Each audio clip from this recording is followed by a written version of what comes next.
الحمد للہ وکفی وسلام علی عبادہ الذین اصطفی اما بعد فاعوذ باللہ من الشیطان الرجیم بسم اللہ الرحمن الرحیم یا ایھا الذین آمنوا لا تقدموا بین یدی اللہ ورسولہ واتقوا اللہ ان اللہ سمیع علیم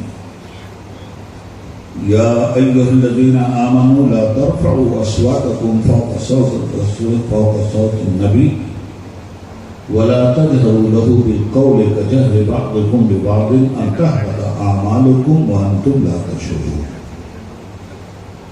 ان الذين يغضون اصواتهم عند رسول الله اولئك الذين امتحن الله قلوبهم للتقوى لهم مغفرة واجر عظيم ان الذين ينادونك من وراء الحجرات اكثرهم لا يعقلون ولو انهم صبروا حتى تخرج اليهم لكان خيرا لهم والله غفور رحيم آمنت بالله صدق الله العلي العظيم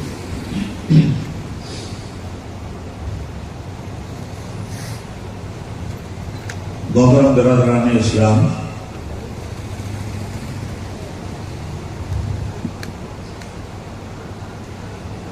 سرپرست اجلاس برادر مکرم و معظم شیخ طریقت جناب سید الحاج علامہ عبدالرب صاحب دامت برکاتہ العالیہ، اسٹیج پر بیٹھے ہوئے عمائدین ملت، علماء اہل سنت، شعراء کرام،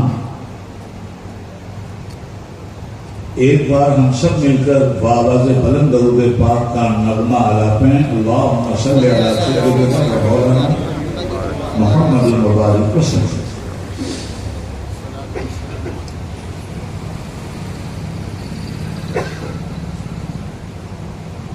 آئی ہے دنیا میں جم جم عید میلاد رسول، کھوئے گی دنیا کے سب غم عید میلاد رسول۔ ایک پلے میں وہ دونوں، ایک پلے میں یہ ایک، دونوں عیدوں سے نہیں کم عید میلاد رسول۔ وہ ہر عالم کی رحمت ہیں، وہ ہر عالم میں رہتے ہیں، وہ ہر عالم کی رحمت ہیں، وہ ہر عالم میں رہتے ہیں، بفیض رحمت للعالمین رحمتی رہتے ہیں، اور وہ ہر عالم کی رحمت ہیں، کسی عالم میں رہ جاتے ہیں، وہ ہر عالم کی رحمت ہیں، کسی عالم میں رہ جاتے، یہ ان کی مہربانی ہے کہ یہ عالم پسند آیا۔ سلام اے آمنہ کے لال اے محبوب سبحان، سلام اے آمنہ کے لال اے محبوب سبحانی، سلام اے فخر موجودات فخر نور انسانی، سلام اے ذل رحمانی، سلام اے نور یزدانی، تیرا نقش قدم ہے زندگی کی لوح پیشانی۔ حبیبی یا رسول اللہ، تیرے آنے سے رونق آ گئی گلزار ہستی، تیرے آنے سے رونق آ گئی گلزار ہستی میں، شریک حال قسمت ہو گیا پھر فضل ربانی، اور تیرا در ہو میرا سر ہو، تیرا در ہو میرا سر ہو، میرا دل ہو تیرا گھر، تیرا در ہو میرا سر ہو، میرا دل ہو تیرا گھر ہو، تمنا مختصر سی ہے مگر تمہید طولانی، سلام اے آتشی زنجیر باطل توڑنے والے، اور سلام اے خاک کے ٹوٹے ہوئے دل جوڑنے والے، سلام اس پر کہ جس نے بے کسوں کی دستگیری کی، سلام اس پر کہ جس نے بادشاہی میں فقیری کی۔ معزز سامعین، سیکنڈ آنسر محمدی لین سیرت کمیٹی کا یہ جلسہ جشن رحمت للعالمین صلی اللہ علیہ وسلم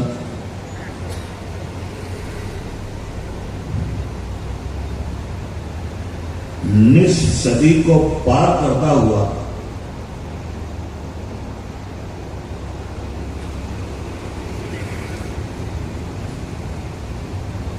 صدی کی منزل کو چھونے کے لیے اپنے عزم و ارادے کے ساتھ رواں رواں. میرے برادر گرامی، مجاہد اہل سنت جناب محمد جہانگیر پہلوان مرحوم و مغفور ہمیشہ مجھے یاد آتے ہیں اس اجلاس کے حوالے سے. مرحوم کی پوری زندگی عشق رسول سے سرشار تھی اور عشق کی دنیا آباد کرنے کے لیے مجھے لے کر وہ اس وقت کے آندھرا پردیش کے گلے کوچوں میں گھوما کرتے تھے. میں رب العالمین سے دعا کرتا ہوں کہ اس مبارک جلسے کی رحمتوں کا فیض ان کی تربت پہ ٹوٹ ٹوٹ کر برسے اور رب العالمین شفیع رحمت صلی اللہ علیہ وسلم کے صدقے میں ان کی مغفرت فرمائے. ابر رحمت ان کی مرکب پر گہر باری کرے، حشر تک شان کریمی ناز برداری کرے. اب ان کے بعد مجھے بے پناہ مسرت ہوتی ہے کہ ان کے لائق فرزندوں نے اپنے باپ کی اس دینی وراثت کو سراخوں پہ رکھتے ہوئے سرور کونین صلی اللہ علیہ وسلم کی میلاد مبارک کے موقع پر نبی رحمت کے نام کا لنگر اٹھانے کی قسم کھائے ہوئے ہیں. اور ہم سب خوش نصیب ہیں کہ اس اجلاس میں ہمیشہ شریک ہو کر اپنی اپنی بساط کے مطابق اپنے آقا کی بارگاہ میں گلہائے عقیدت پیش کرنے کی سعادتیں حاصل کرتے ہیں. آج کی اس فصل میں بہت ممکن ہے کہ کل دوپہر میں کل ہند مجلس تعمیر ملت کا اجلاس ہوا تھا اور اس میں میرے خطاب کا جو عنوان تھا وہ عنوان تشنا رہ گیا اور میں نے اپنے سامعین سے وعدہ کیا تھا کہ انشاءاللہ اس تشنا خطاب کو سکل ڈانسر محمد لائن کے عظیم الشان جلسہ رحمت للعالمین میں مکمل کیا جائے گا. اور یہ کہہ کے اس مجلس سے میں چل دیا تھا کہ یہ قصہ لطیف ابھی ناتمام ہے، جو کچھ بیان ہوا ہے وہ آغاز باق. تو آج اس وقت میں اسی لب و لہجے میں اور اسی عنوان کے تحت تھوڑی دیر کے لیے آپ کی خدمت کروں گا. عظمت رسول اکرم کی حیثیت اور عشق رسول کے ثمرات. حضرات، دنیا کا ایک قاعدہ ہے کہ دنیا جب کسی کو محبوب و مقصود بنا کر عوام الناس کے سامنے پیش کرنے کا جذبہ عمل کی منزل میں لاتی ہے تو اسے پیش کرنے سے پہلے بہت ساری تمہیدی خاکے تیار کیے جاتے ہیں. مثال کے طور پر آج کا یہ جلسہ، اس جلسے کی غرض و غایت نبی دو جہاں صلی اللہ علیہ وآلہ وسلم کا ذکر جمیل ہے. ان کے میلاد و ظہور اور ان کی بعثت مبارکہ سے دنیا انسانیت کو کیا فائدہ پہنچا، وہ فائدہ اللہ کے بندوں تک پہنچانا مطلوب اور مقصود ہے. تو اب اس کے لیے ایک تاریخ کا اعلان ہوا تاکہ لوگوں کو معلوم ہو جائے کہ جس مقصد کے لیے یہ جلسہ ہو رہا ہے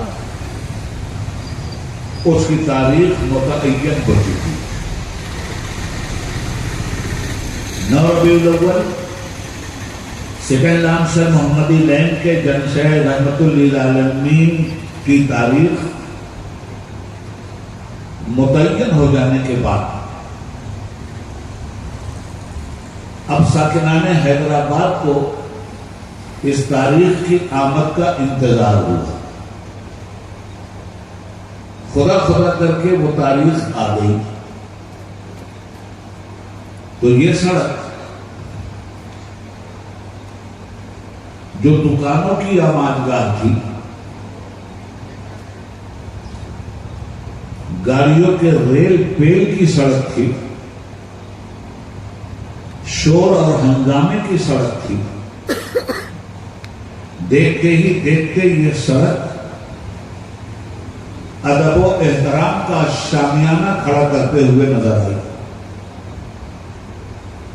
اور پھر تھوڑی دیر کے بعد یہ بھی دیکھا گیا کہ اس جلسے کے تقدس کے لیے ایک مبارک اسٹیج بھی بن گیا اور ہر طرح سے اسے آراستہ اور پیراستہ کیا گیا. عوام کو میلاد النبی کا قصہ اور خطاب سنانے کے لیے بلایا گیا. عوام آئے سامعین کی حیثیت سے، مقرر بلائے گئے خطبہ کی حیثیت سے. تو جب تک مقرر اسٹیج پہ نہیں آیا جلسے کا کوئی مطلب بھی پورا نہیں ہوا.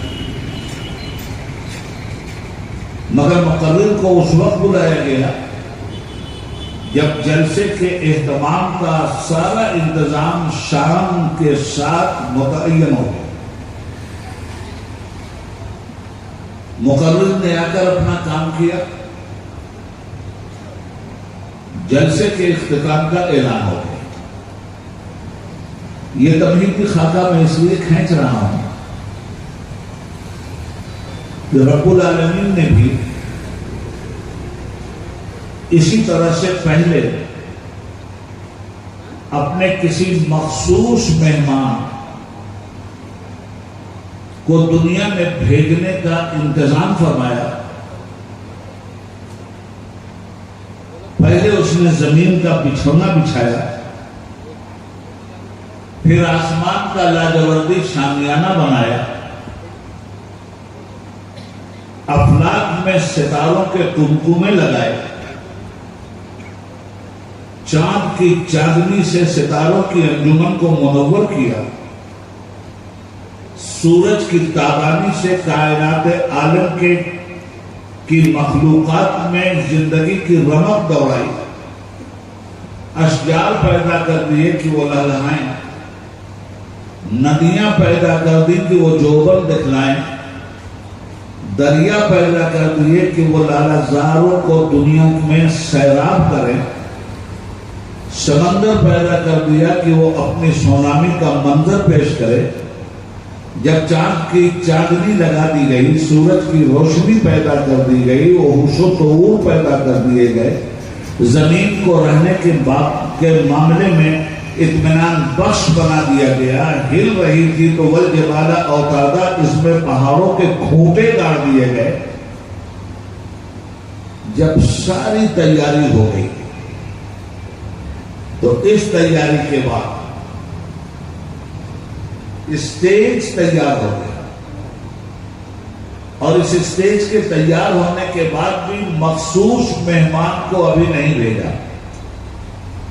پھر قدرت نے مخصوص مہمان کا تعارف کروانے والوں کو بھیجا اور تعارف کروانے والوں کو بھی نبی بنا کر بھیجا اور رسول بنا کر بھیجا. پہلے آدم کی آدمیت بھیجی تاکہ آنے والے کا وہ اعلان کرے، پھر نوح کی شجاعت بھیجی تاکہ آنے والے کی شجاعت کے جوہر دکھلائے، پھر لوط کی حکمت بھیجی تاکہ آنے والے کے لیے وَيُعَلِّمُهُمُ الْكِتَابَ وَالْحِكْمَةَ کا منظر پیش کرے. اسماعیل کے جیسا قربانی دینے والا بھیجا، اسحاق جیسا رضا والا بھیجا، ابراہیم جیسی خلت والا بھیجا، ہارون جیسی اخوت والا بھیجا، موسیٰ جیسے جلال والا بھیجا، عیسیٰ جیسے جمال والا بھیجا. جب یہ سب کے سب آ گئے اور سبوں نے اعلان کیا وہ آ رہے ہیں، وہ آ رہے ہیں، وہ آ رہے ہیں. سب نے یہ کہا کہ ہم سے وعدہ دیا گیا تھا کہ تمہارے زمانے میں آ جائیں تو انہیں سلوٹ کرنا، انہیں سلام کرنا، ان کے پیچھے چلنا، ان کی مدد کرنا، ان پر ایمان لانا. وَإِذَا أَخَذَ اللَّهُ مِيثَاقَ النَّبِيِّينَ لَمَا آتَيْتُكُم مِّن كِتَابٍ وَحِكْمَةٍ ثُمَّ جَاءَكُمْ رَسُولٌ مُّصَدِّقٌ لِّمَا مَعَكُمْ لَتُؤْمِنُنَّ وَلَتَنصُرُنَّهُ قَالَ أَأَقْرَرْتُمْ وَأَخَذْتُمْ عَلَىٰ ذَٰلِكُمْ إِصْرِي قالوا اقررنا قال فاشهدوا وانا معكم من الشاهدين. ان کے استقبال کے لیے نبیوں کا ایک خصوصی سیشن عرش کی پارلیمنٹ میں بلایا گیا جس میں خطبہ صدارت خود پروردگار عالم نے دیا اور انبیاء کو ایڈریس کیا کہ یاد کرو تم اس زمانے کو جبکہ ہم تم سے عہد وفا دے رہے تھے کہ اگر ہمارے مصطفیٰ تمہارے زمانے میں چلے جائیں تو تمہیں ان پر ایمان بھی لانا ہوگا اور تمہیں ان کی مدد بھی کرنی ہوگی. اس وعدے کے ساتھ تمام انبیاء کو پہلے بھیجا اور ہر نبی یہ کہتا رہا وہ آنے والے ہیں اور جب آ جائیں تو ان پر ایمان بھی لانا، ان کی مدد بھی کرنا. جب سارے انبیاء اس دنیا سے چلے گئے تو اب ان کی آمد کا اعلان ہوا. اچھا پھر جب انہیں بھیجا تو ان کے عزت و احترام کے اسٹیٹس کے ساتھ بھیجا. دنیا کی پارلیمنٹ میں دنیا کے ریسپیکٹڈ لوگوں کے لیے دنیا ہی قانون بناتی ہے، اسے قانون ادب کہتے ہیں، قانون رسپیکٹ کہتے ہیں. ایک بادشاہ جو اپنی بادشاہت کا لوہا بنواتا ہے، ایک بادشاہ جو سر پہ تاج عزت رکھتا ہے، ایک بادشاہ جو لوگوں سے 7 عرشی اور 7 فرشی سلام لیتا ہے، اس بادشاہ کے ادب کے بھی قوانین بنے ہوتے ہیں اور ملک کے عوام پر ادب کرنا فرض ہوتا ہے. اگر اس قانون کو ملک کی عوام توڑتی ہے تو بادشاہ کی توہین سمجھی جاتی ہے اور لوگوں کو پابجولہ جیل کے آہنی قفس میں گرفتار کر کے ڈال دیا جاتا ہے.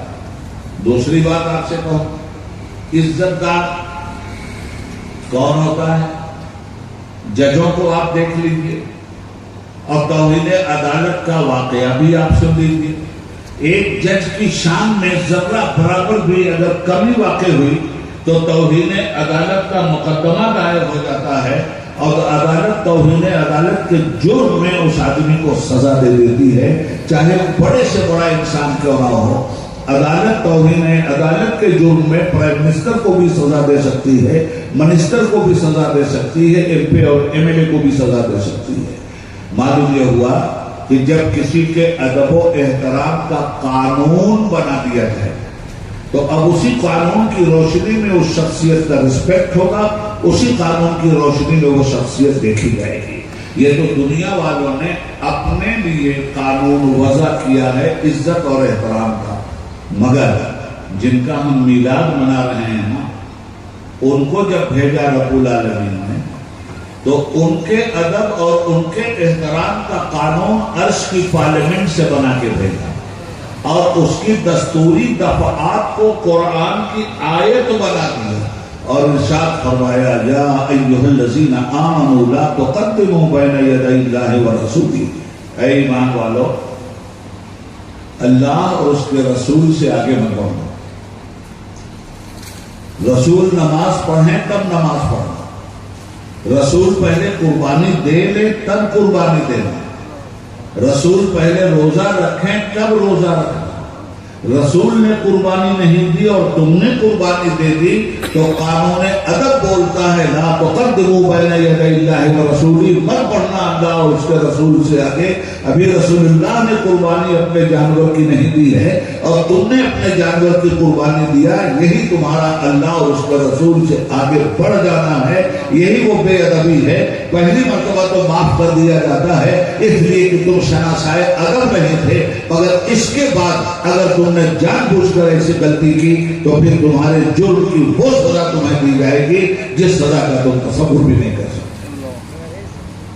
اگلی آئے صحابہ کرام نبی کریم صلی اللہ علیہ وسلم کی محفل میں بیٹھے ہیں، میں مصطفیٰ کا ادب بتا رہا ہوں، ان کی عظمت بتا رہا ہوں، ان کے ساتھ کیسا عشق ہونا چاہیے وہ بتا رہا ہوں، ان کے ساتھ کیسا غلامی کا اظہار ہونا چاہیے وہ بتا رہا ہوں۔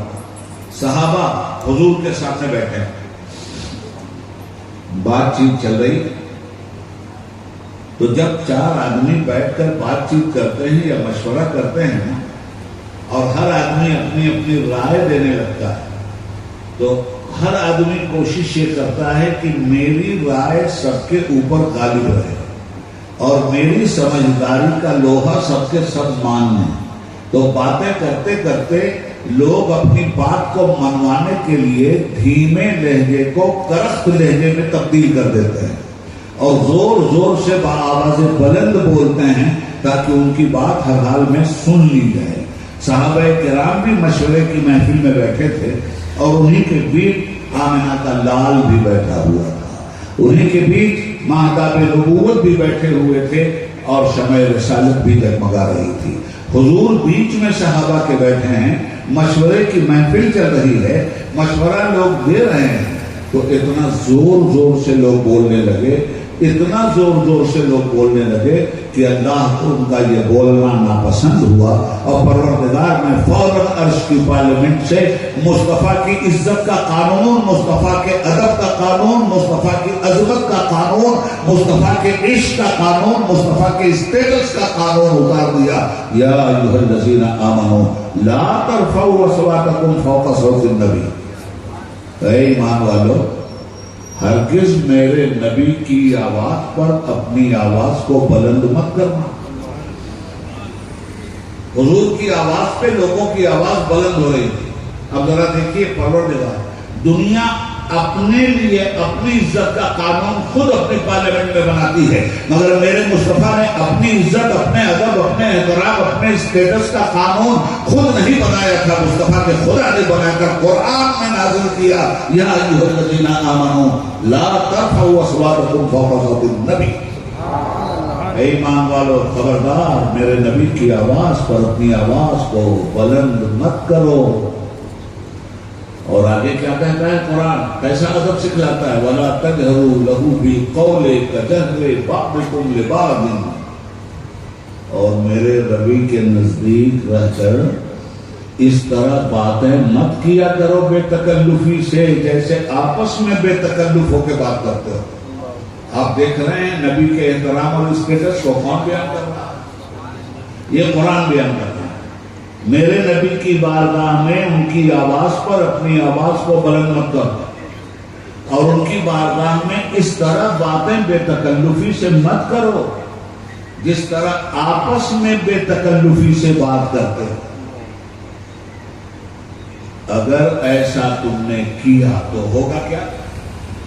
یہ نمازیوں سے کہا جا رہا ہے، یہ روزہ داروں سے کہا جا رہا ہے، یہ نبی پاک کا کلمہ پڑھنے والوں سے کہا جا رہا ہے۔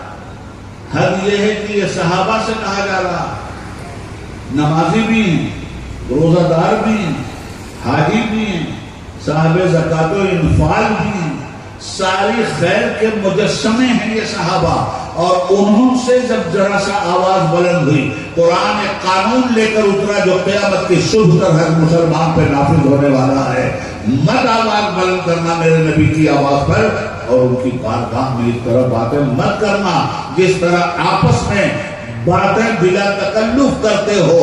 اور یاد رکھو کہ اگر یہ حرکت نہیں ختم ہوئی تو اب قانون بول رہا ہے ان تحبط اعمالکم وَأَنْتُمْ لَا تَشْعُرُونَ، تمہارے سارے اعمال برباد کر دوں گا اور تمہیں پتہ بھی نہیں چلے گا۔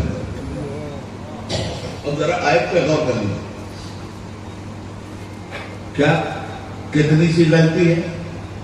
زور سے بولنا، اس طرح نبی کے بارگاہ میں بات کرنا جیسے آپس میں بے تکلف کی جاتی ہے،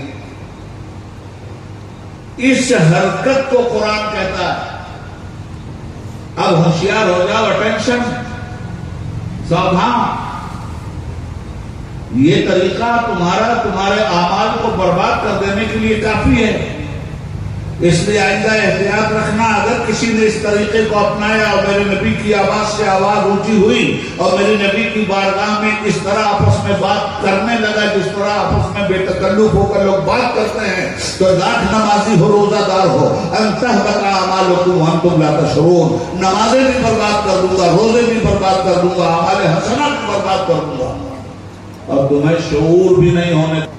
میرے بھائی ایک بات عرض کروں، آدمی کو اگر یہ یقین ہو جائے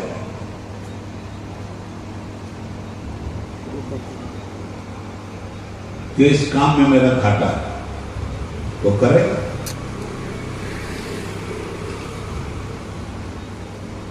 آدمی اپنی پونجی کے تحفظ کا یقین رکھ کر اپنی پونجی کسی محفوظ مقام پہ منتقل کرتا ہے۔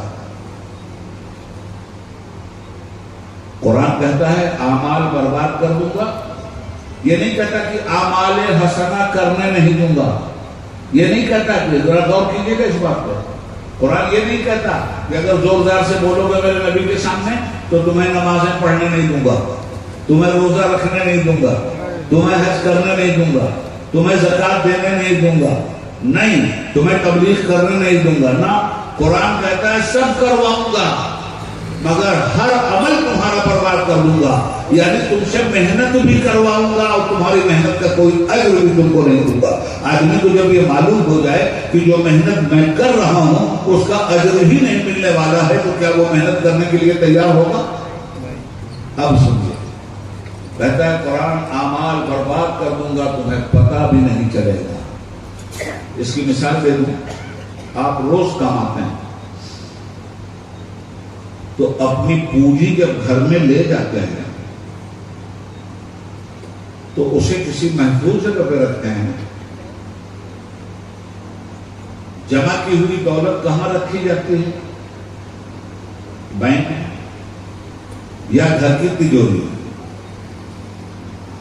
آپ نے گھر کی تجوری میں وہ رقم رکھ دی اور زندگی بھر محنت کرتے رہے کہ میرے ضعیفی میں میرے یہ کام آئے گا، میری بیماری میں میری یہ دولت کام آئے گا، اور آپ کو یقین ہے کہ میں اب تک 10 لاکھ روپیہ اپنی الماری میں محفوظ کر چکا ہوں، باہر سے بہت بڑا لاکر بھی آپ نے لگا دیا ہے، الماری بھی اپنی جگہ موجود ہے، آپ کو کتنا پکا یقین ہے، اور اسی یقین کے ساتھ روزانہ رقم آ رہی ہے، روزانہ آپ اس میں ڈالتے چلے جا رہے ہیں۔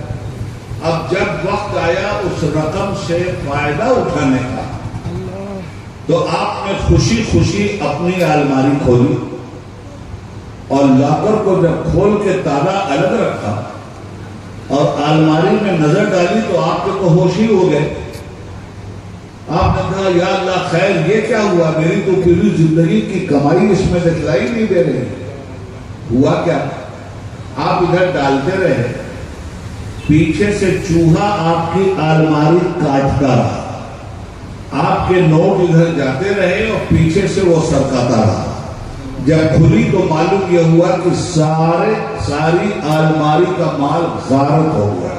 یہ ایمان کی تجوری میں یہ نماز کی دولت، حج کی دولت، زکوٰۃ کی دولت، اعمال صالحہ کی دولت جو آپ ڈالتے جا رہے ہیں، سب کرتے جائیے۔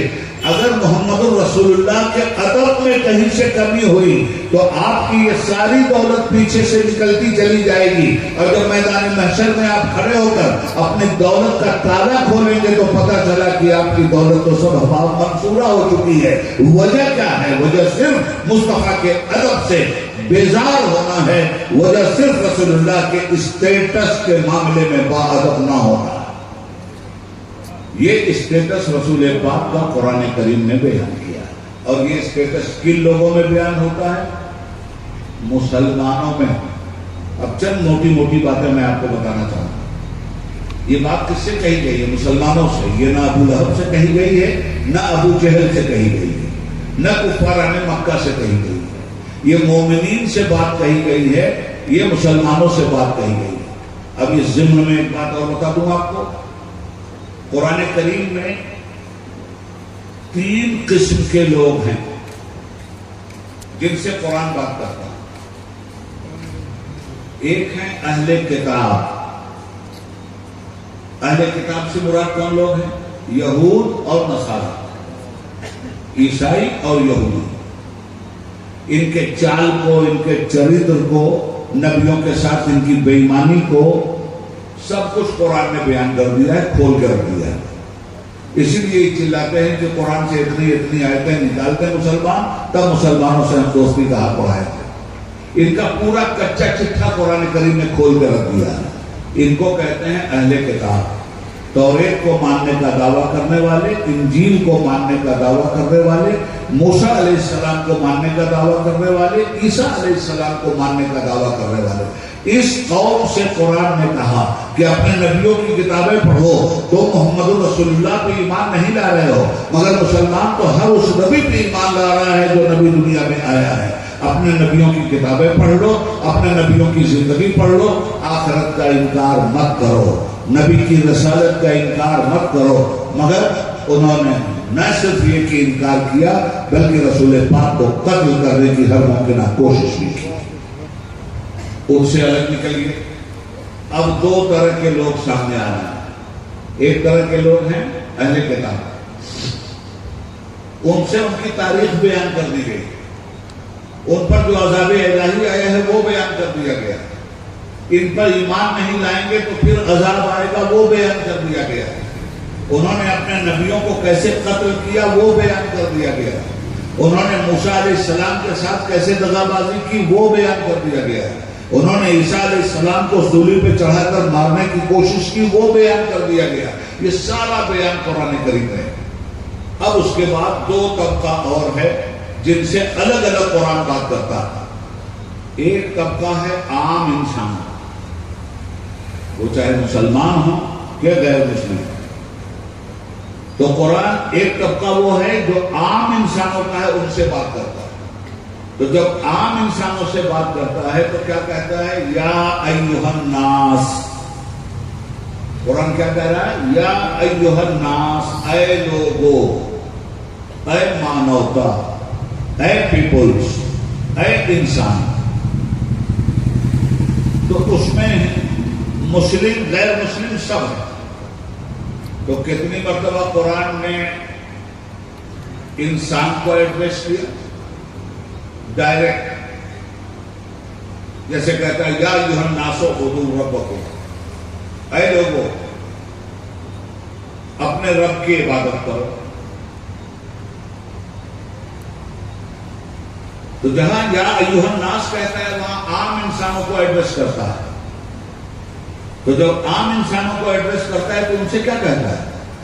ان سے کہتا ہے آخرت میں ایمان لاؤ، ان سے کہتا ہے قیامت کا یقین رکھو، ان سے کہتا ہے اچھے کام کرو، برے کام سے روکو، ان سے کہتا ہے بیٹیوں کو زندہ ذبح مت کرو، ان سے کہتا ہے شراب مت پیو، ان سے کہتا ہے زنا مت کرو، ان سے کہتا ہے چغلی مت کھاؤ، ان سے کہتا ہے ظلم مت کرو، ان سے کہتا ہے ہدایت کی راہ پہ آؤ، ان سے کہتا ہے اللہ کو ایک مانو، ان سے کہتا ہے شرک مت کرو، ان سے کہتا ہے کفر مت کرو، ان سے کہتا ہے لوگوں کا مال مت کھاؤ، ان سے کہتا ہے حرام مت کھاؤ، ان سے کہتا ہے پاکیزہ بن جاؤ، ان سے کہتا ہے اچھے کام کرو، ان سے کہتا ہے ماں باپ کی خدمت کرو، ان سے کہتا ہے اولاد کی اچھی تربیت کرو، ان سے کہتا ہے کہ اپنے بڑوں کا احترام کرو، ان سے کہتا ہے چھوٹوں کے ساتھ محبت کرو، پیار کرو۔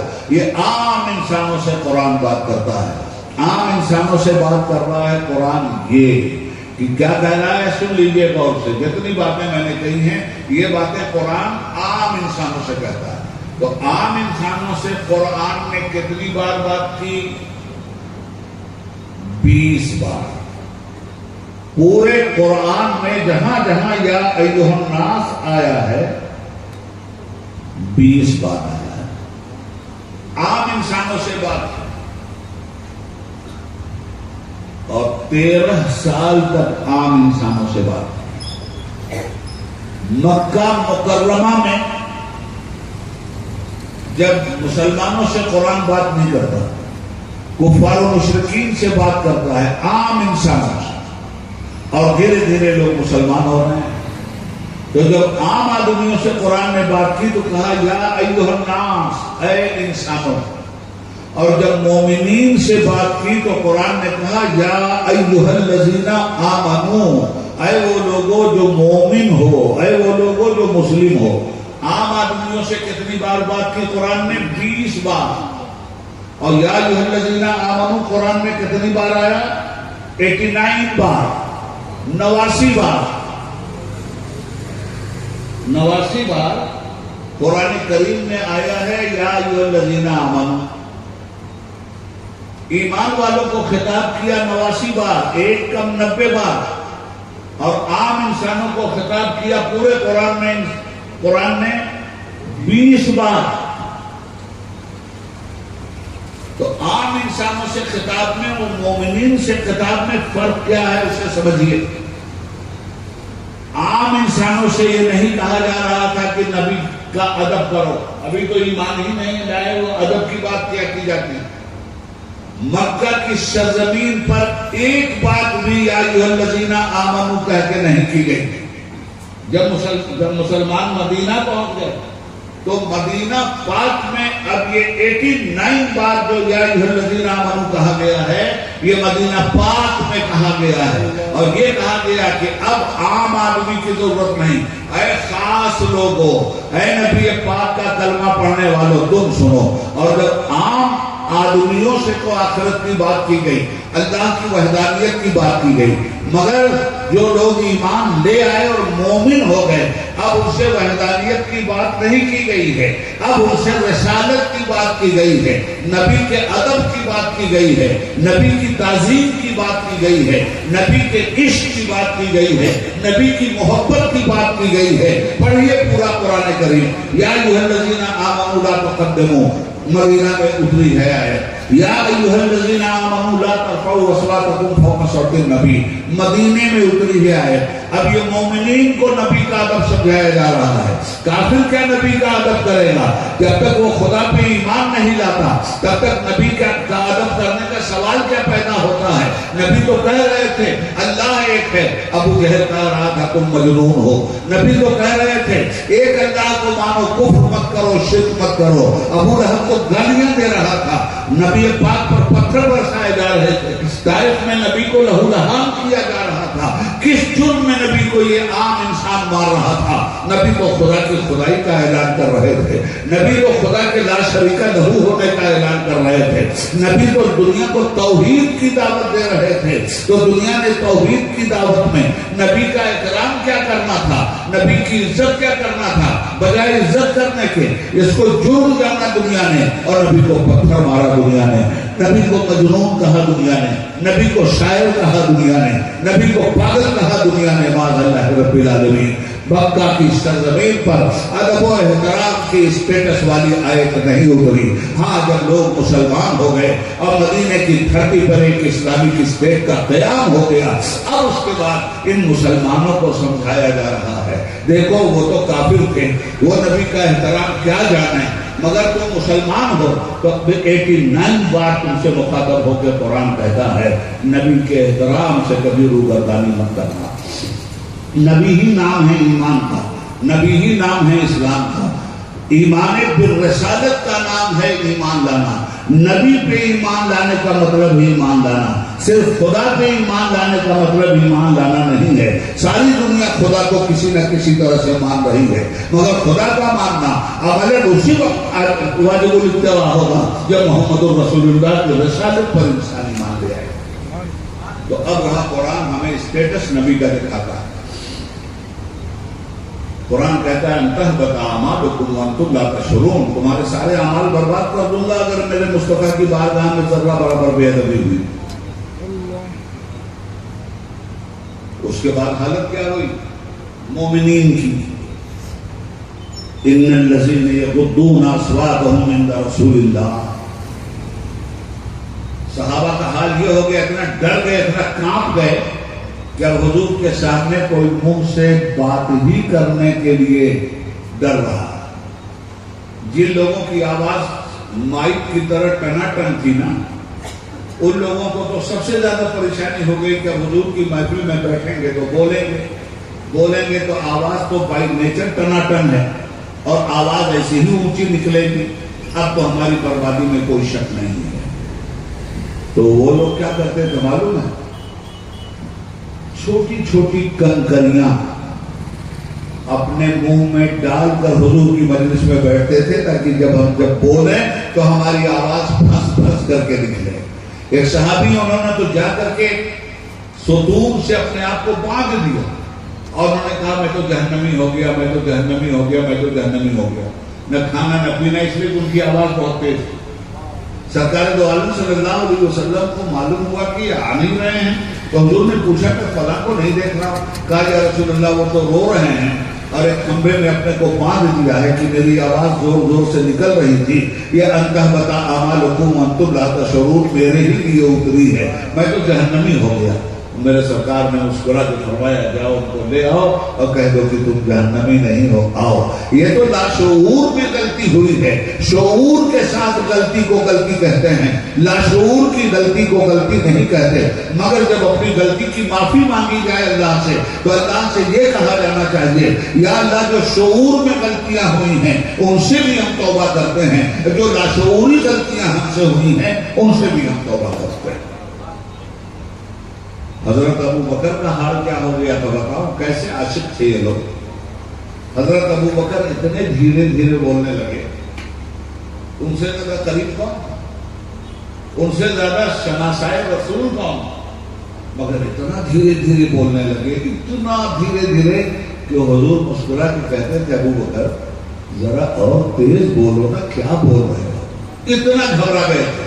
اور حضرت ابو بکر کی یہ ادا اللہ کو اتنی پسند آئی کہ اس کے بعد جو تیسری آیت آ رہی ہے وہ جناب ابو بکر کی شان وفا میں آ رہی ہے. ان الذین یغضون اصواتهم عند رسول اللہ، بے شک جو لوگ اپنی آواز کو میرے مصطفیٰ کی بارگاہ میں پست رکھتے ہیں، اولئک الذین امتحن اللہ قلوبهم للتقوی، ان کے تقوی کا امتحان رب العالمین نے لے لیا. لهم مغفرۃ واجر عظیم، ایسے ہی لوگوں کے لیے مغفرت کی بشارت ہے اور ایسے ہی لوگوں کے لیے ثواب کی بشارت ہے. جو لوگ اپنی آواز کو میرے مصطفیٰ کی بارگاہ میں پست رکھتے ہیں، اللہ نے ان کے امتحان ان کی اس پرہیزگاری سے لے لیا ہے. اب یہاں لفظ تقوی کا استعمال ہوا ہے، علماء موجود. ایک قانونی بات کہنا چاہوں گا. ہم لوگ تقوی کس چیز کو سمجھتے ہیں؟ برائی سے بچنا، بھلائی اختیار کرنا، یہ تقوی ہے. بے شک یہ تقوی ہے، مگر تقوی کی جان کیا ہے؟ مصطفیٰ کا ادب کرنا اور پوری زندگی اس بات کا خیال رکھنا کہ کہیں مصطفیٰ کی بارگاہ میں شمع برابر کوئی گستاخی نہ ہو جائے. اس کے بڑا کوئی تقوی نہیں ہے. اور یہی تقوی ہے جس کے لیے قرآن کہتا ہے اولئک الذین امتحن اللہ قلوبهم للتقوی، جن لوگوں نے میرے مصطفیٰ کا ادب کرنے کا حق ادا کر دیا ہے اللہ نے ان کا امتحان ان کے اس تقوی سے لے لیا ہے. لهم مغفرۃ واجر عظیم، ایسے ہی لوگوں کے لیے مغفرت اور اجر عظیم کی بشارت ہے. اب کچھ لوگ کیسے تھے، نئے نئے مسلمان تھے، دیہاتی تھے، ادب کا سلیقہ انہیں نہیں معلوم. دیکھیے قرآن سکھا رہا ہے مصطفیٰ کا ادب. ادب کا سلیقہ ان کو نہیں معلوم، تو انہیں محبت کا سلیقہ، عشق رسول کا سلیقہ، وفاداری مصطفیٰ کا سلیقہ قرآن کیسے سکھلاتا ہے۔ وہ لوگ آئے ان پڑھ لوگ، نہ تراشیدہ لوگ، ادب سے نہ آشنا لوگ، تو آگے کرتے کیا تھے؟ انہیں اپنا کوئی سوال کرنا ہوتا تھا، حضور کے دروازے پہ کھڑے ہوئے اور کنڈی کٹانا شروع کیا، یا محمد اخرج، یا محمد اخرج، اے محمد صلی اللہ علیہ وسلم باہر آئیے، اے محمد صلی اللہ علیہ وسلم باہر آئیے، ہماری بات سنیے۔ اس طرح سے جب حضور کی بات، حضور کے لیے لوگ کرنے لگے بات، تو قرآن نے کیا کہا؟ ان الذین ینادونک من وراء الحجرات، بے شک جو لوگ نبی کے حجرے کے باہر سے پکار پکار کر نبی کو آواز دیتے ہیں، آتے ہیں نا۔ اب یہاں ہمارے دوست میاں کا مکان ہے، یہ گھر میں ہے، کسی کو ضرورت ہوئی تو آپ کو کہتا ہے کہ نہیں؟ ہاں صاحب ہیں، صاحب ہم ان سے ملنے آئے ہیں، تو سامنے والا کہتا ہے اچھا رکیے کہ وہ نکلے تو آپ مل لیجیے گا۔ مگر کچھ لوگ ایسے ہوتے ہیں، آئے کسی سے کچھ پوچھنے کی ضرورت نہیں، ان کی کنڈی کھٹکھٹ کھٹکھٹ کھٹکھٹ کھٹکھٹ کھٹکھٹانا، غوث بھائی باہر آؤ آپ کو کام ہے، غوث بھائی باہر آؤ آپ کو کام ہے۔ یہی کام لوگ کر رہے تھے مدینے میں۔ کوئی ضرورت ہوئی آگے نبی پاک صلی اللہ علیہ وسلم کے پاس اور دروازہ بے تکلف کھٹکھٹایا، یا محمد صلی اللہ علیہ وسلم باہر آئیے، ہمارا کام ہے، حضور ہمارا کام ہے، ذرا آپ اندر سے باہر آئیے۔ اب اللہ کا نبی آرام کر رہا ہے، اللہ کا نبی کس پوزیشن میں ہے، مگر ان کو اس بات سے کوئی مطلب نہیں، گئے اپنا مطلب سیدھا کرنے کے لیے اور پکارنے لگے حضور کو بے کھٹکے، یا محمد اخرج، یا محمد باہر آئیے، اے میرے نبی آ کر کے ہماری بات کو سنیے۔ اللہ کو یہ بات اتنی ناگوار گزری کہ یہ بے ادبی ہے، پروردگار نے قانون نازل کیا، یا ایھا الذین انت بلا مالکم انتم ان الذین ینادونک من وراء الحجرات، جو لوگ حضور کے مکان کے باہر سے حضور کو آواز دیتے ہیں، اکثرهم لا یعقلون، ان میں اکثر بے عقل ہے۔ تو پہلے تو قرآن نے کہا یہ بے عقلی کا کام ہے، یہ وہ بارگاہ ہے جہاں جبریل بھی آتے ہیں نا، تو آسمان سے چلتے ہیں تو 600 پر کھول کے چلتے ہیں، مگر جب بارگاہ نبوت میں آتے ہیں نا تو آتے آتے سارے پروں کو سمیٹ کے آتے ہیں اور کہتے ہیں یا نبی سلام علیہ، یا رسول سلام علیہ۔ تو قرآن کہتا ہے ان الذین ینادونک من وراء الحجرات اکثرهم لا یعقلون، بے شک جو لوگ حضور کو ان کے مکان کے باہر سے آواز دیتے ہیں ان میں اکثر بے عقل ہے۔ تو اب ادب کیا سکھایا قرآن؟ وَلَوْ أَنَّهُمْ صَبَرُوا حَتَّى تَخْرُجَ إِلَيْهِمْ لَكَانَ خَيْرًا لَهُمْ وَاللَّهُ غَفُورٌ رَحِيمٌ۔ اگر یہ لوگ صبر کر لیتے اور میرے مصطفیٰ کے گھر سے باہر نکلنے کا انتظار کر لیتے تو یہ ان کے حق میں بہتر تھا، بے شک اللہ غفور رحیم۔ تو حضرات گرامی، ان کے میلاد کو جو آپ سننے آئے ہیں، وہ جو نہ تھے تو کچھ نہ تھا، وہ جو نہ ہو تو کچھ نہ ہو، جان ہے وہ جہان کی، جان ہے تو جہان ہے۔ یہ اتنی بڑی نعمت ہے جس نعمت کی اگر قدر نہیں کی گئی تو اللہ کے ہاں ایسے لوگوں کی کوئی قدر نہیں کی جائے گی۔ رسول پاک کا ادب، رسول پاک سے سچی محبت، رسول پاک کا عشق، یہی اصل ایمان ہے۔ اللہ کی سرکار ادب شان ہے، انسان ہی انسان، وہ انسان ہے۔ قرآن تو ایمان بتاتا ہے انہیں، ایمان یہ کہتا ہے میری جان ہے۔ ذرا ایک نظارہ کرواؤں آپ کو حضور کے ساتھ عاشقوں کے عشق۔ سرکار نے ارشاد فرمایا لا یؤمن احدکم حتی اکون احب الیہ من والدہ وولدہ والناس اجمعین۔ اے لوگوں، تم میں کوئی بھی اس وقت تک مومن نہیں ہو سکتا جب تک اپنی جان، اپنے مال، اپنی اولاد اور جتنی چیزوں سے وہ محبت رکھتا ہے، ساری محبتوں سے زیادہ میری محبت اس کے سینے میں غالب نہ ہو جائے تب تک وہ پکا مومن نہیں۔ اب معیار آپ نے دیکھ لیا، ماں سے زیادہ ان کی محبت، باپ سے زیادہ ان کی محبت، اولاد سے زیادہ ان کی محبت، اور محبت کرنے کے 3 طریقے۔ محبوب سے محبت کی جائے، محبوب کے محبوب سے محبت کی جائے، اور محبوب کے دشمن کا کھلا ہوا رد کر دیا جائے۔ یہ محبت حضرت عمر کی دیکھی۔ حضرت عمر سے پہلے حضور نے پوچھا کہ عمر تم کو سب سے زیادہ کس سے محبت ہے؟ تو کہنے لگے یا رسول اللہ اپنی جان سے۔ پوچھا اس کے بعد، کہا پھر آپ سے۔ سچے آدمی تھے، سچی بات کہیں، جو دل میں تھا وہ زبان پہ آ گیا۔ اللہ کے حبیب نے سینے سے لگایا اور چھوڑ دیا۔ پوچھا عمر اب بتاؤ تمہیں سب سے زیادہ کس سے محبت ہے؟ حضور اپنی اولاد سے اور آپ سے، سینے سے لگایا، چھوڑ دیا۔ کہا عمر بتاؤ اب تم کو سب سے زیادہ کس سے محبت ہے؟ کہا یا رسول اللہ من بھی تیرا، تن بھی تیرا، دھن بھی تیرا، مصطفیٰ خدا کی قسم سب سے زیادہ محبت مجھے آپ سے ہے، اس کے بعد کسی سے ہے۔ حضور نے سینے سے لگا کے فرمایا عمر اب ایمان مکمل ہوا ہے۔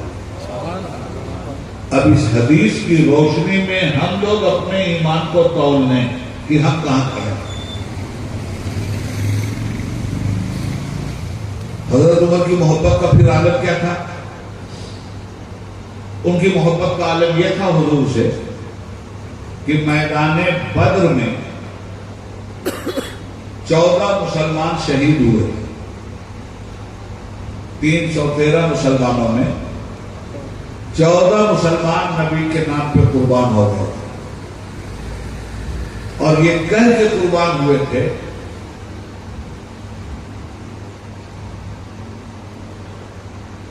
کہ نہ عبادت پہ ناز ہے اور نہ زہد و تقوی پہ ناز ہے، ہمارا ناز جو کچھ ہے محمد مصطفیٰ پر ہے۔ 14 تو شہید ہو گئے، کفار میں 70 مارے گئے، اور یاد رکھیے گا ان 70 کو جو جہنم رسید کیا ہے مسلمانوں نے بدر میں، ان 70 میں 35 مشرکین کو 23 سال کے ایک نوجوان نے اکیلے مارا۔ 35 کو یعنی 50% کو 23 سال کے ایک نوجوان نے اکیلے جہنم واصل کیا۔ جانتے ہو اس نوجوان کا نام کیا؟ اسد اللہ الغالب، امام المشارق والمغارب، حلال المشکلات والنوائی، دفائی الموضلات والمسائب، اخر رسول وزوج البتول، ابو تراب علی المرتضیٰ کرم اللہ تعالی وجہہ الکریم۔ 23 سال کی عمر ہے اور 70 جہنمیوں کو جہنم میں جو صحابہ نے پہنچایا ہے، اکیلے مولا نے میرے 35 کو جہنم کے اندر رکھے تھا۔ سبحان اللہ۔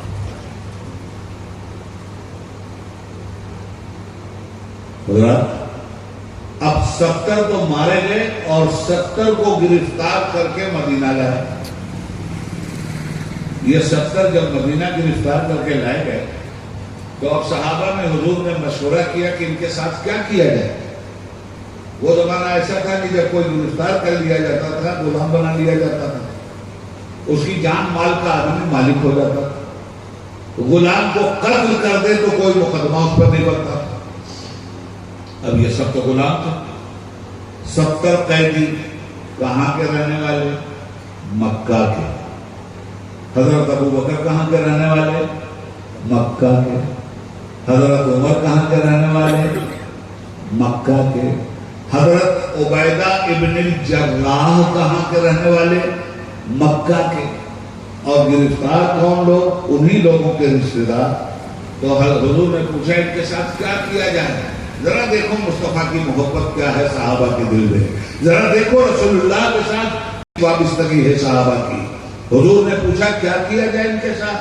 تو حضرت عمر کھڑے ہو کہا یا رسول اللہ یہ جتنے باندھ کے آئے ہیں مشرک، ان میں کوئی ہمارا چاچا ہے، کوئی ہمارا ماما ہے، کوئی ہمارا بھانجا ہے، کوئی کسی کا باپ ہے، کوئی کسی کا بھائی ہے۔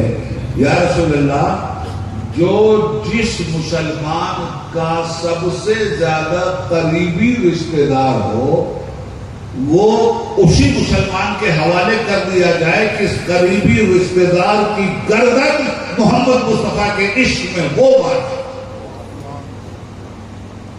یعنی اگر سگا باپ کے رشتہ دار ہوا ہے تو بیٹے کے ہاتھ میں حضور تلوار دے دیجیے۔ حضرات کیا اس طرح ہوگا حضور سے؟ حضرت عمر نے جب یہ کہا حضور نے سن لیا مشورہ۔ اس کے بعد حضرت ابو بکر کا مشورہ ہے کیا کیا جائے ان کے ساتھ؟ تو ان کا یا رسول اللہ گردن کٹتی ہے ایک بار اور آدمی کی غیرت کٹتی ہے بار بار۔ گردن کٹتی ہے ایک بار، احساس کٹتا ہے بار بار۔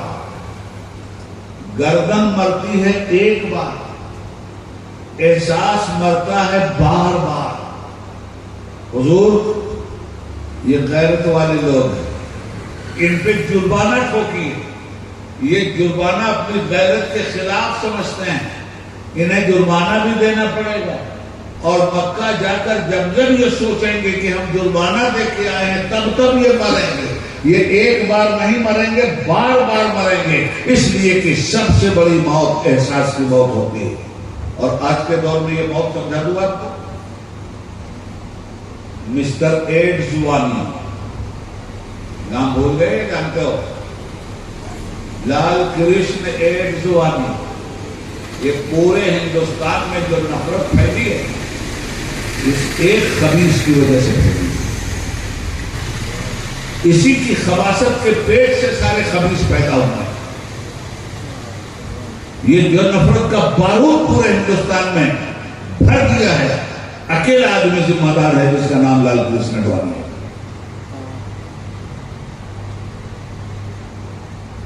اگر اس کو کوئی مار دیتا تو صرف ایک بار مارتا، مگر اس کو اسی کے لوگوں نے پرائم منسٹر نہیں بننے دیا۔ پرائم منسٹر بننے کی خواہش تھی نا، وائس پریزیڈنٹ بھی نہیں بننے دیا، پریزیڈنٹ آف انڈیا بھی نہیں بننے دیا، کسی لائق نہیں چھوڑا۔ جس آدمی نے حکومت حاصل کرنے کے لیے پورے ہندوستان کو جہنم زار بنا دیا، نفرت کا بارود پورے ملک میں بھر دیا، اور پھر بھی وہ اپنا خواب پورا نہ کر سکا، تو آج وہ زندہ رہ کے بھی بار بار مر رہا، اس کا احساس اس کو کوڑے مار رہا۔ اسی کے چیلے پرائم منسٹر بن کر اس کے ارمانوں کی دھجیاں روز بکھیر رہے ہیں۔ مرنے والا ایک بار مرتا ہے، مگر جس کو احساس کی موت ماری جائے وہ زندہ رہ کے لمحہ لمحہ مرتا ہے، زندہ رہ کر لمحہ لمحہ قتل ہوتا رہتا ہے۔ حضرات گرامی، حضرت ابوبکر نے کہا ان کی غیرت کو للکار دیا جائے۔ دامان لیا گیا، جرمانہ لیا گیا، اور کچھ لوگ جو پڑھے لکھے تھے انہیں روک لیا گیا اور فرمایا گیا تم سے جرمانہ نہیں لیا گیا، تمہیں مسلمانوں کے بچوں کو پڑھانا ہوگا، اگر ہمارے بچے پڑھ لکھ لیں گے تو تمہیں آزاد کر دیا جائے۔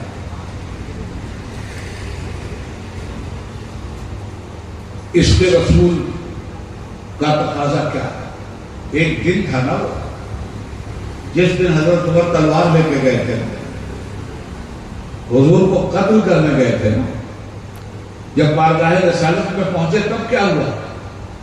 نقشہ بدل گیا کہ نہیں؟ عمر سوئے نبی گئے، نظر سوئے عمر گئے، عمر سوئے نبی گئے، نظر سوئے عمر گئی۔ ارے وہ نگاہ مصطفیٰ کتنا کام کر گئی۔ اب جب حضور کے عاشق ہوئے ہیں عمر، تب عمر کا کیا حال؟ سنیے عشق محمدی کا اسٹیٹس کیا ہے، اور صحابہ نے اپنے مصطفیٰ سے کس طرح عشق کیا۔ اور اپنے نبی کے عشق میں اپنے تن من گھر کو کس طرح قربان کیا ہے. حضرت عمر رضی اللہ تعالیٰ عنہ کا واقعہ ہے. مدینے میں ایک یہودی اور ایک مسلمان کا بڑا مشہور واقعہ ہے. مسلمانوں کھیت میں پانی لے جانے پہ جھگڑا ہوا. میں بہت آسان زبان میں آپ سے بات کر رہا ہوں تاکہ میری بات آپ کے سر کے اوپر سے نہ جائے. کھیت میں پانی لے جانے کے لیے جھگڑا ہوا. مسلمان کہتا تھا پانی میں پہلے لے جاؤں گا, یہودی کہتا تھا میں لے جاؤں گا. یہودی کا کھیت پہلے پڑتا تھا, مسلمان کا کھیت بعد میں پڑتا تھا. اب یہ مسلمان کی زیادتی تھی نا. مسلمان کہتا تھا میں لے جاؤں گا. کیوں اکڑ رہا تھا یہ مسلمان؟ آج کیوں اکڑ رہے ہیں لوگ؟ اس لیے کہ گنڈوں, لفنگوں, لچوں کی حکومت آ گئی ہے. تو جتنے لچے ہیں, جتنے لفنگے ہیں, جتنی چاہیں لفنگی کر لیں, جتنی چاہیں گنڈائی کر لیں, جتنی چاہیں بدماشی کر لیں, وہ جانتے ہیں کہ ہم پر مقدمہ نہیں چلے گا, اس لیے کہ ہم گنڈوں ہی کی حکومت میں ہیں. تو ہو رہا ہے کہ نہیں ہو رہا ہے؟ تو کل مسلمانوں کی حکومت تھی, اب میاں بھائی کی بھی چرکی کھڑی ہو گئی. کہہ رہے یہودی تو یہودی ہے, بے ایمان ہے, کافر ہے, تجھ کو پہلے پانی نہیں لے جانے دیں. اب جب کمزور آدمی ہوتا ہے نا تو کہتا ہے چلو بھائی تم اپنے ہی بڑے کے پاس چل کے فیصلہ کرواؤ. ہوتا ہے کہ نہیں ہوتا؟ تو اب یہودی تو بیچارہ کمزور تھا, اسے کہا اچھا بھائی جھگڑا مت کرو, چلو تم اپنے پیغمبر کے پاس, اور حضرت محمد صلی اللہ علیہ وسلم جو فیصلہ کر دیں گے وہ میں مان لوں گا. ارے بھائی ہم لوگ کمزور ہیں نا, ہماری بابری مسجد توڑی گئی نا, اس کے بعد مقدمہ چلا نا, اور مقدمے بھی ہم کتنا کمزور تھے. ہم کہتے تھے عدالت جو فیصلہ کرے گی ہم مان لیں گے. کیوں کہہ رہے تھے یہ؟ عدالت کے فیصلے دوسرے نے تو نہیں تسلیم کیے, قدم قدم پر عدالت کے فیصلے کو چیلنج دوسرے کر رہے ہیں. کیوں؟ اس لیے کہ وہ اکثریت میں ہیں, پاور میں ہیں, اور ہم بے ایمانی کے فیصلے کو کیوں قبول کر رہے ہیں؟ اس لیے کہ بے ایمانوں سے لڑنے کا ہمارے پاس حوصلہ نہیں. تو یہ ہر دور میں ہوا. اب وہ یہودی بیچارہ مجبور, اس نے کہا تم اپنے پیغمبر کے پاس چلو, وہ جو فیصلہ کر دیں ہم مان لیں. یہ بڑا خوش ہو گیا کہ چلے حضور کے پاس, میں تو مسلمان ہوں, یہ تو یہودی ہے, حضور میرے لیے انصاف کر دیں گے. یہ دونوں گئے, رسول پاک کے سامنے مقدمہ پیش ہوا. حضور نے فرمایا کہ یہودی کا کھیت پہلے تیرا بعد میں, تو کیوں لے جائے گا پہلے پانی؟ یہودی کا پہلا حق. یہ پیغمبر حق کا فیصلہ تھا. فیصلے دینے والوں سن لو, تم چہرے دیکھ کے فیصلے دیتے ہو, نبی فیصلہ کا چہرہ دیکھ کے فیصلہ دیتا. حضور نے فرمایا یہودی کے حق میں ڈگری ہے. نکلے بات, یہ مسلمان پھیل گئے. اس نے کہا میں تو نہیں فیصلہ مانتا. یہ کلمہ پڑھنے والا, لا الہ الا اللہ محمد الرسول اللہ کہنے والا, نبی پاک کے پیچھے نماز پڑھنے والا, باہر نکلا کہتا ہے میں نبی کے فیصلے کو نہیں مانتا. اب یہودی پھر پریشان, تو بھیا آپ کس کا مانے گا؟ کہا میں تو حضرت عمر کا فیصلہ مانوں گا. چلو حضرت عمر کے پاس. اب یہاں کیا تھا اس کے ذہن میں؟ اشداء علی الکفار, یہ کافروں پہ بہت سخت ہے. تو حضرت عمر کہیں جب چاہوں گا میں مسلمان, یہ یہودی وہ میرا پکش لے لیں گے, میری حمایت کر لیں گے, اس کا حق سلب کر لیں گے, میری ڈگری ہو گیا. یہ حضرت عمر کے پاس پہنچا. حضرت عمر باہر آئے, پوچھا کیا بات ہے؟ تو یہودی نے کہا کہ صاحب ہمارے کھیتوں کا فیصلہ کر دیجیے. مسلمان نے کہا حضور یہ یہودی ہے, میں مسلمان. کہا اچھا تم لوگ یہ بتاؤ کہ فیصلہ رسول پاک کریں گے کہ میں کروں گا؟ فیصل تو ان کو اللہ نے بنایا, وہ ہمارے بیچ موجود ہیں, ہمارے حاکم ہیں. چلو نبی پاک کے پاس. تو یہودی نے کہا صاحب ہم گئے تھے، یہ مسلمان حضور کا فیصلہ نہیں مان رہا. سنیے حضرت عمر کا عشق. تو حضرت عمر نے کہا کہ دنیا پہلے ہائی کورٹ جاتی ہے، ہائی کورٹ میں مقدمہ فیصل نہیں ہوا تو سپریم کورٹ جاتی ہے. یہ کمبخت مسلمان سپریم کورٹ کے فیصلے کے بعد ہائی کورٹ آیا اور مجھ سے فیصلہ کروانا چاہتا ہے. تو اس مسلمان سے ایک مرتبہ پھر پوچھا میں، تم میرا فیصلہ چاہتے ہو؟ کہا حضور نے فیصلہ کر دیا تھا. کہاں؟ تو کہا تم حضور کا فیصلہ نہیں مانتے ہو، میرا مانو گے نا؟ کہا میں آپ کا مانوں گا. کہا کرو ابھی کرتا ہوں. گئے اندر گھر میں، لے کے آئے تلوار. یہودی وہیں کھڑا تھا. اب مسلمان کے سر پہ جو ماری ہے تلوار، وہی اس کی گردن باہر کر دیا. یہودی سے کہا جا پانی بھر اپنا، یہ عمر کا فیصلہ لینے آیا تھا. کر دیا عمر کا فیصلہ. جو میرے رسول اللہ کا فیصلہ نہیں مانتا، عمر اسے مسلمان بھی ہو.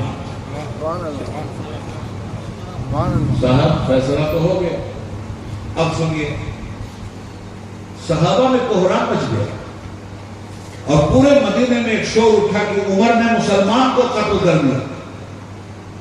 اور آیت کیا بولتی ہے قرآن کی؟ وَمَن يَقْتُلْ مُؤْمِنًا مُتَعَمِّدًا فَجَزَاؤُهُ جَهَنَّمُ.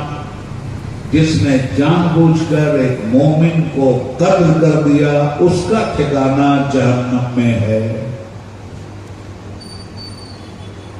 تو پورا مدینہ حضرت عمر سے ناراض، مسلمان کو قتل کیا، مسلمان کو قتل کیا.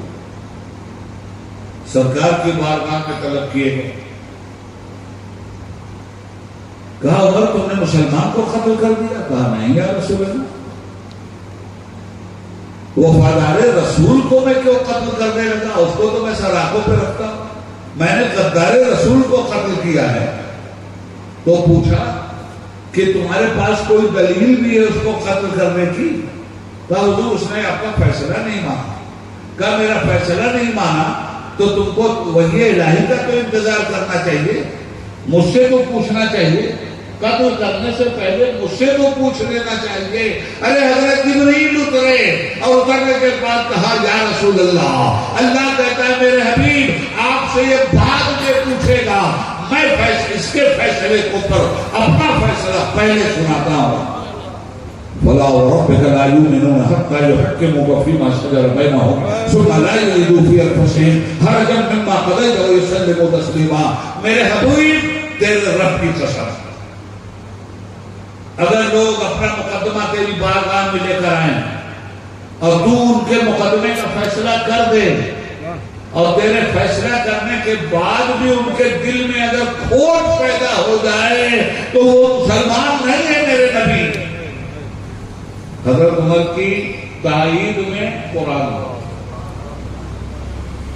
عشق نبوت میں ان شخصیتوں نے کیا کیا نہیں کیا. حضور سے پیار.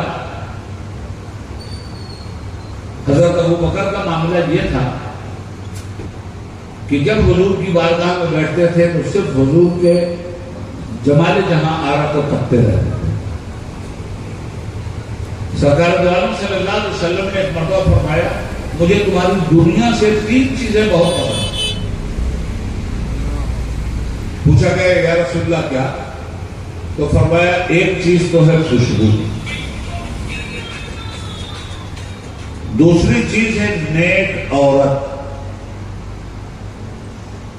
اور تیسری چیز کیا تھی مولانا؟ 3 چیزیں فرما تمہاری دنیا سے. ہاں نماز میری آنکھوں کی ٹھنڈک ہے. یہ 3 چیزیں مجھے تمہاری دنیا سے پسند ہیں، خوشبو، نیک عورت اور نماز میری آنکھوں کی ٹھنڈک. یہ 3 چیزیں ہمارے مصطفیٰ کو پسند ہیں. اب ہم کو بھی خوشبو سے پیار کرنا چاہیے، نیک بیوی لانا چاہیے اور نیک بیوی سے زندگی بھر پیار کرنا چاہیے، اور نمازیں کبھی ترک نہیں کرنی چاہیے. مصطفیٰ سے زیادہ ہم سے محبت کس نے کیا ہے؟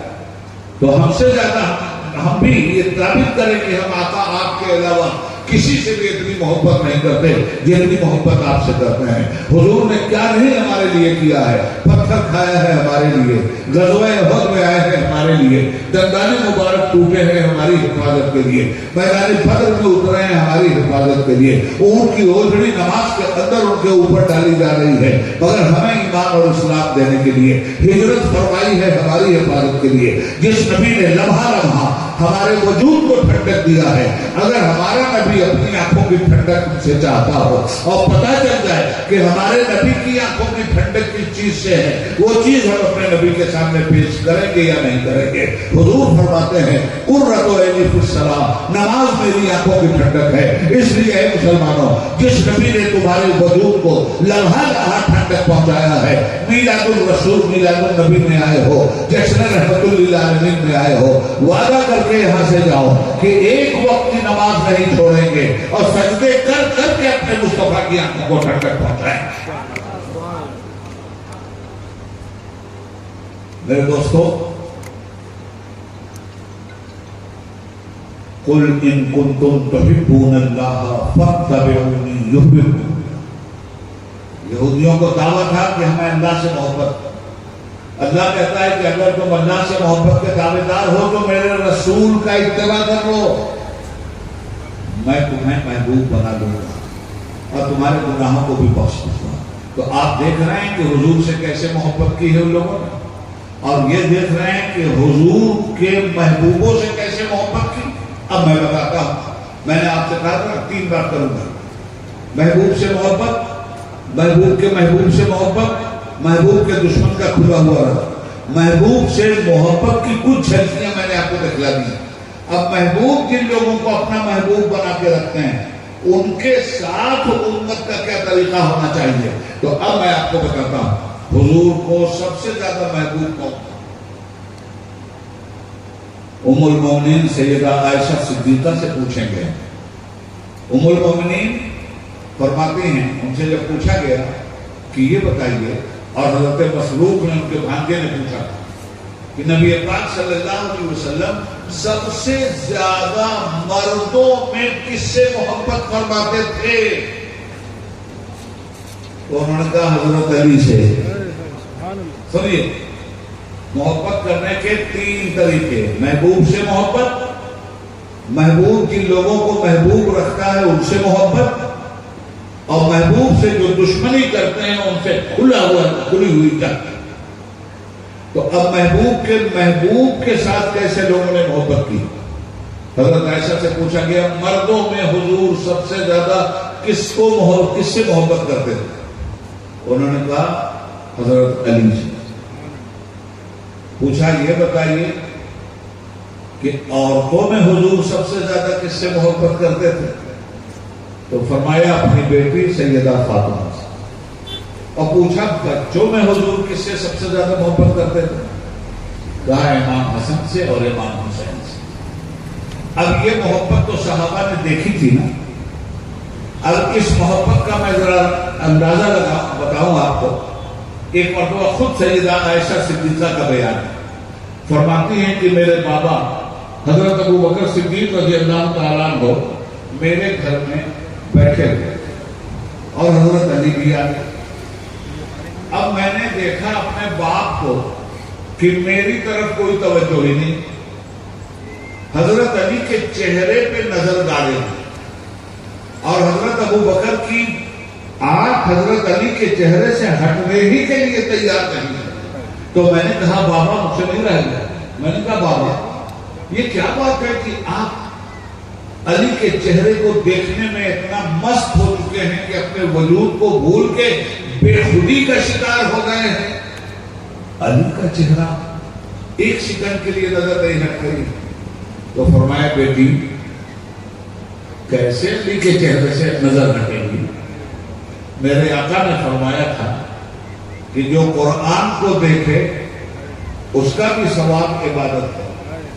قرآن کا دیکھنا بھی عبادت ہے, خانہ کعبہ کا دیکھنا بھی عبادت ہے, اور علی کا چہرہ دیکھنا بھی عبادت ہے. محبوب کے محبوب سے محبت کرو. تو اس طرح محبت کر رہے ہیں. اب آئیے سرکار دو عالم صلی اللہ علیہ وسلم تھکے تو نہیں نا؟ 5 منٹ لے لوں. آؤ سرکار دو عالم صلی اللہ علیہ وآلہ وسلم حج کر کے واپس آ گئے، جس کو حجۃ الوداع کہتے ہیں، رخصتی کا ہے.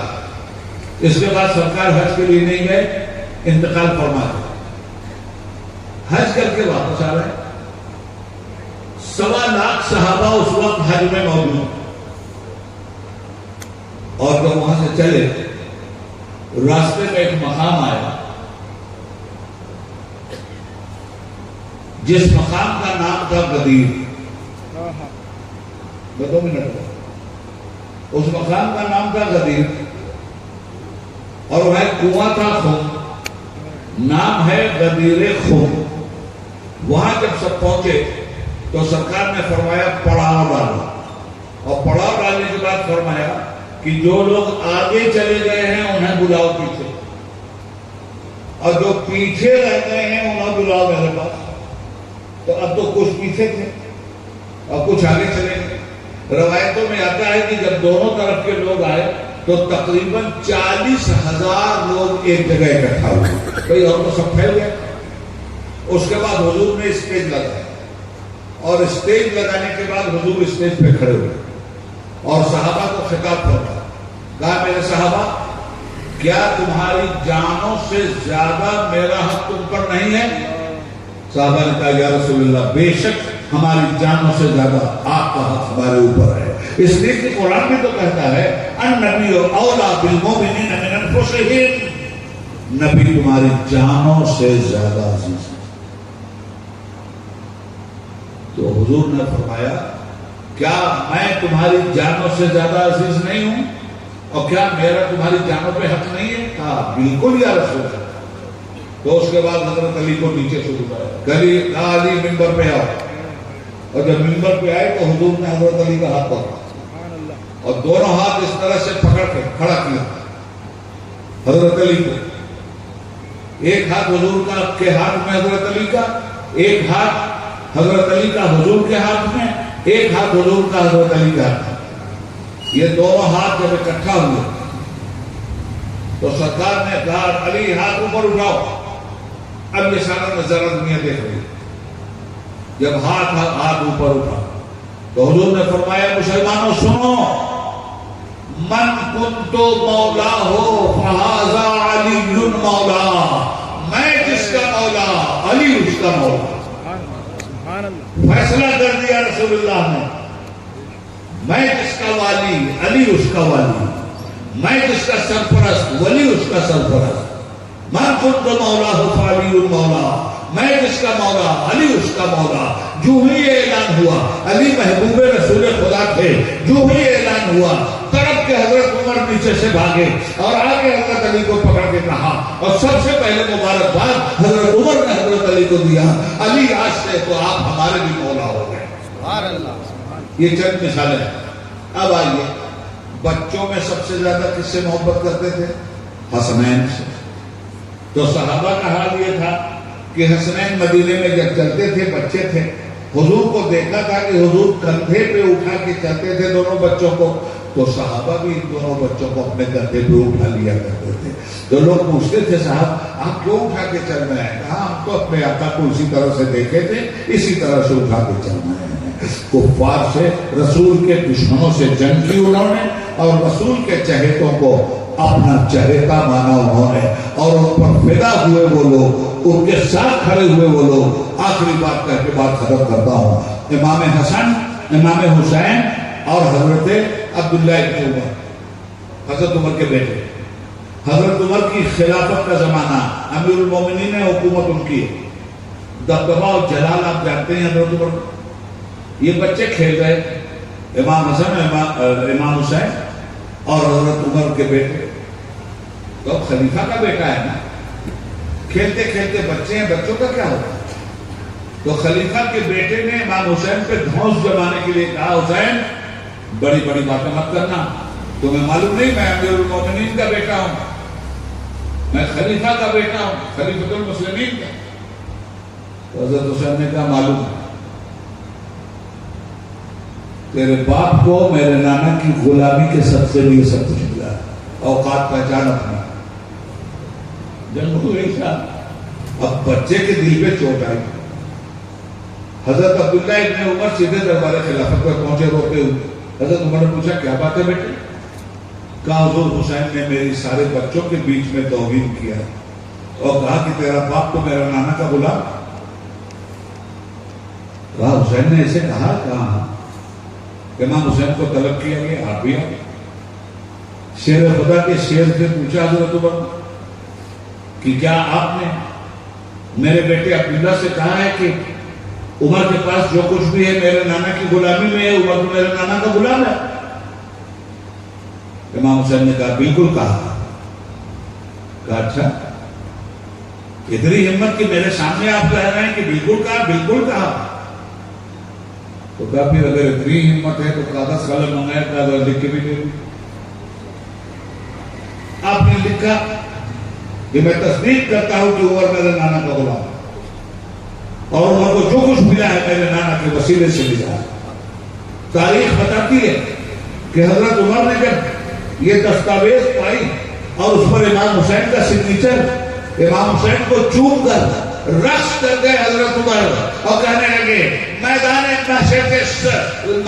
محشر میں شفاعت کی سند مل گئی ہے، رسول اللہ کے لال کے ہاتھوں کی لکھی ہوئی سند عمر کے پاس ہے۔